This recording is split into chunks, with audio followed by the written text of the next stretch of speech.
বাংলাদেশ জাতীয়তাবাদী দল গণতন্ত্র, জবাবদিহিতা, আইনের শাসন, সুশাসন, ন্যায় বিচার এবং মানবতার সমুন্নত রাখার জন্য প্রতিশ্রুতিবদ্ধ বলে মন্তব্য করেছেন বিএনপি মহাসচিব মির্জা ফখরুল ইসলাম আলমগীর। রাজধানীতে একটি হোটেলে কূটনৈতিকদের সম্মানে এক ইফতার মাহফিলে এমন মন্তব্য করেন তিনি।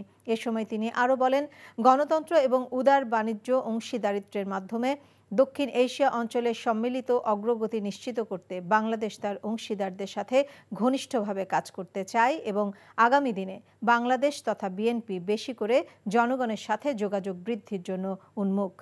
এ সময় তিনি আরও বলেন, বিএনপি আরও নিশ্চিত করতে চায় যে বাংলাদেশের রাজনৈতিক ভাগ্য কেবল তার জনগণই নির্ধারণ করবে।